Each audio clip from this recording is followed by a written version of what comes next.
6:50 de la mañana.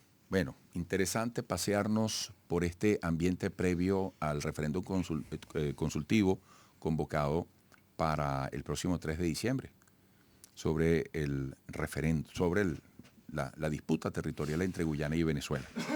Una vez más está con nosotros Francisco González, internacionalista, especialista en sistemas de integración regional. Qué bueno tenerte de nuevo en el estudio, Francisco, bienvenido. Gracias a ti por la invitación y a producción de Unión Radio.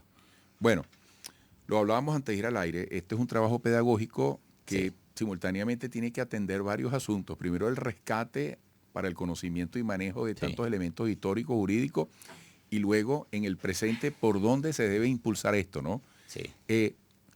Son varios escenarios donde hay que actuar en el objetivo de defender los derechos de Venezuela en esta disputa. Porque fíjate, venimos de una audiencia. Sí, estamos ahí. Sí, y me decía un invitado que viene otra en el primer trimestre del año que viene. El 6-8 de abril de la contramemoria. Entonces, eso es importante Sí. decirlo. Sí, claro. Porque si nos están convocando a esta oportunidad del 3 de diciembre, además, ¿qué se va a hacer con la voluntad que se exprese y que se recoja a través de ese instrumento? Mira, buen punto, porque precisamente, ¿no? He escuchado, mira, venía de San Cristóbal, el otro día tocó hablar por allí, ¿no? Estábamos en una especie de gira en la municipalidad de Tovar, Mérida, después en Mérida como tal capital, en Bailadores nos tocó dar un foro en la oscura, es decir, se nos fue la luz y ellos sacaron una plantica y seguimos dando un foro de noche, ¿no? Y así en San Cristóbal dimos varios foros, ¿no? Sobre esta temática, ¿no? Entonces, ¿qué pasa? Uno recoge, ¿no? De lo que discute el venezolano, el común, pues, la ciudadanía. Y cuando llegamos a este punto, Eduardo, pues, hay varias cosas en disputa, no solamente la disputa del territorio, en disputa en términos de intereses sobre la disputa en sí, ¿no? Disputa sobre disputas, ¿no? Qué interesante. Sí. Entonces, mira, hay varias cosas, pues, hay comisiones. Está la comisión presidencial también, la comisión que también está en el Parlamento, que están haciendo sus trabajos también de tipo pedagógico, pero están las universidades. Las universidades, mira, una cosa que nos dimos cuenta en Bailadores, como en las escuelas también el tema de los mapas, ¿no? El asunto de cómo discutir el tema de los mapas, cómo se está llevando a cabo una educación. Yo creo que se trata de reeducarnos en torno a una temática que era alejada de nosotros, tanto que estando en esos lugares recónditos, aparecía esta situación de los mapas, ¿no? Yo estaba explicando el mapa originario, que era el mapa del 1777, Capitanía General, y luego el Utis Posietis Iuris. Lo que poseías, poseerá, sencillo. Y eso va a ser el hilar toda la historia constitucional de Venezuela hasta el 61 y la última Constitución 99. Artículo 10, ahí está. Lo que era la antigua Capitanía General, ¿verdad? Excepción de los laudos arbitrales, los laudos viciados de nulidad, laudo arbitral de 1899. La historia constitucional es el mejor medio para comprobar que ese territorio es venezolano. Eran los mapas de antes.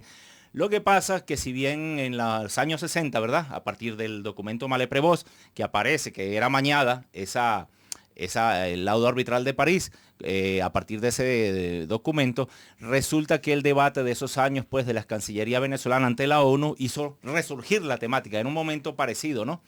¿Y qué pasa?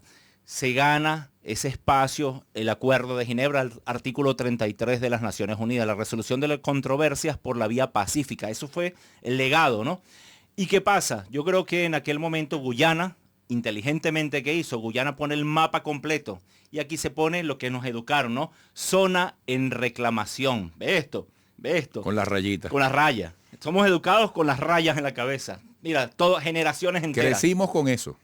Es correcto. Entonces, ¿qué pasa ahora? La pregunta 5 es muy sencillo porque cuando sacas la pregunta 5 aparece el Utis Posietis Iuris ahí de nuevo. ¿Y qué hay que hacer? La gente dice, pero que después del 3D parece que fuera el día D, ¿no? El 3D, ¿qué pasa el 4? El día después. Señores, sencillo. Hay que reeditar todos los mapas nacionales e internacionales sobre la República donde aparezca el Esequibo como un territorio más de la República, pues. Desde el 5 de julio de 1811. Incluyendo nuestros libros de educación, los todas las actuales, referencias gráficas. Los actuales. Te lo digo porque en ese foro recuerdo claramente una muchacha de 13 años donde decía que en el libro que le daban aparecían las benditas rayas. Entonces no es que el 3 ni comienza ni termina este proceso, ahora, Eduardo. Es Francisco, un día más amigo, importante, estamos claro. escuchando y viendo a Francisco González, internacionalista, especialista en sistemas de integración regional.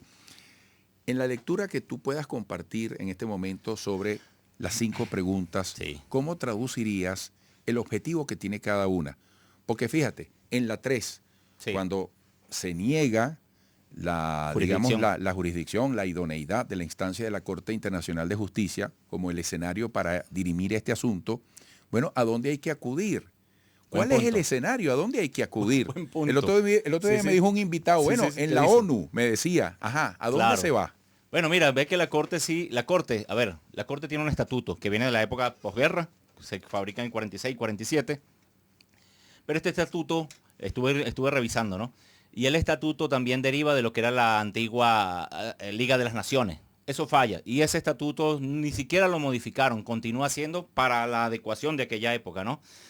Y en el 78 aparece ahora sí un reglamento de la Corte actualizado, pues, que es el que por ahí es más específico. Yo lo estuve leyendo con calma y ahí aparecen ciertos procedimientos donde se habla el tema de la jurisdicción. Y mira, sí, si las partes no están de acuerdo, no había que continuar con el proceso. El reglamento de la Corte, no estoy hablando ni siquiera del tema de la ONU, el reglamento de la Corte, que es del año 1978. Y otra cosa, miren, la persona que te dijo, que es bueno para recalcárselo a la audiencia, ¿verdad? El artículo 33 señala las pautas según el Acuerdo de Ginebra para la resolución de controversias por la vía pacífica. Ahí están, la negociación, los buenos oficios, que es lo que se ha llevado a cabo y es la costumbre jurídica venezolana. El tema ahora, el tema actual es qué hacer. Porque si va al referéndum, pero mira lo que dice el artículo 37 de la Carta de las Naciones Unidas. 33, controversias, 37 más abajo. Mira lo que dice, lo leo literal, lo traje para esto. Qué bueno que lo tengas ahí a patemingo. Está ahí. Hice captura hace rato. Mira esto.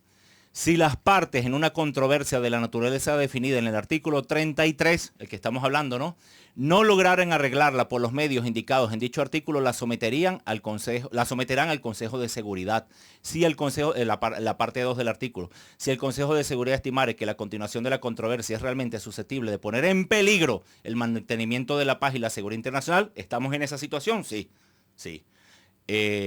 El Consejo decidirá si ha de proceder de conformidad con el artículo 36 o si ha de recomendar los otros. ¿Ves? Ahí está. Hay otras opciones, si las tenemos, ¿te das cuenta? Tenemos otras opciones más allá. ¿Sería el Consejo de Seguridad de la ONU? Sí, se puede ir al Consejo de Seguridad, Eduardo, en este momento. Incluso más allá del procedimiento que toca en abril para la contramemoria dentro de la Corte. ¿Cómo se inicia, cómo se activa ese señalamiento claro del Acuerdo de Ginebra de que tenemos que sentarnos a discutir los dos países? El Acuerdo de Ginebra, Eduardo, la única forma de mantener la paz, y lo dice el Acuerdo de Ginebra, lo dice la Carta de las Naciones Unidas, y lo dicen los primeros artículos de la Carta. Las controversias se resuelven para el mantenimiento de la paz. Recordemos que veníamos de la posguerra, años 45, 46, todo el tema mundial, y la Carta de la ONU se construye para el mantenimiento de la paz. Y ese es el espíritu del Acuerdo de Ginebra también. ¿Tú crees que el referéndum, el movimiento y la expresión que se logre en esta convocatoria del 3 de diciembre puede ser un impulso determinante, para que, no sé, en la Corte Internacional de Justicia, en la ONU, no sé, todos los actores relacionados con esto, dentro de la soberanía que tenga Guyana y Venezuela, generen ese espacio que señala el Acuerdo de Ginebra? El Acuerdo de Ginebra se hizo para sentar a las partes, a dialogar, correcto, de buena lid, correcto, de tú a tú, cara a cara. Y en este momento, Eduardo, lo que debemos fomentar todos nosotros es que se sienten ambos presidentes. Presidente Nicolás Maduro por la República Bolivariana de Venezuela y presidente Mohamed Fanali. ¿Y cómo ves ese escenario? ¿Cómo ves ese escenario?